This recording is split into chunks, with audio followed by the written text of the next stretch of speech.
শুনো না জান, তোমাকে তো আমি গার্লফ্রেন্ড হিসেবে পেয়ে তো আমি তো গর্ববতী, গর্বিত। তুমি যে লেভেলের সুন্দরী আমার না খুব জানতে ইচ্ছা করে। আমার সাথে রিলেশন করার আগে তুমি কয়টা রিলেশন করেছো বলো না? আরে বেশি রিলেশন করিনি তো, ওই 17টার মতন রিলেশন করেছি। ক্লাস হচ্ছে 6 থেকে হচ্ছে 10 পর্যন্ত 17টা করেছি। তার মধ্যে হচ্ছে 5 জন ফেলে দিছি, পছন্দ হয়নি। কবে? আরে তখন এই ক্লাস 6 থাকতেই। ও তারপরে 7 যখন গেল তখন হচ্ছে পারে আরো 10টা পড়াছি। হ্যাঁ,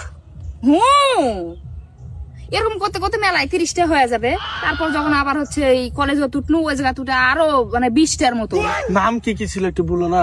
এই রাকিব ছিল, সাকিব ছিল, নীরব ছিল, রাসেল ছিল, আর কত আছে নাম, ওগুলো নাম নাই তোমাকে নাই বলি, মানে অভাব ছিল না। আচ্ছা যাই হোক, কলেজে ওঠার পর ধরো তোমার 20 জন প্রপোজ করেছে। হ্যাঁ 20 জন প্রপোজই করেছে খালি, বাপ, আর 10 জনক মনে হয় আমি লাইনেই থুইছিল খালি।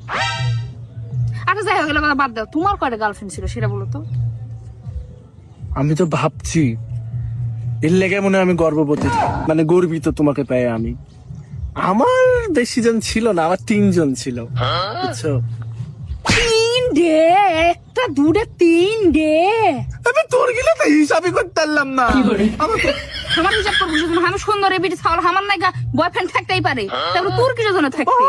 আমিও তো সুন্দরী ছেলে, আমিও তো সুন্দরী বেটা ছিল, তো আমারও তো থাকতে পারে, আমারও তো অধিকার আছে। কিন্তু ওটা তো ছিল, এখন তো নাই, তো তুমি মারছো কেন? আমি তো তোমাকে থাকবে কেন, ওগুলো থাকবেই বা কেন? আমি একবার পিওর সিঙ্গেল চাই। তুই তো তুই সিঙ্গেল। আমি সিঙ্গেল, তোর সাথে আমার কোনো সম্পর্ক নাই। হট।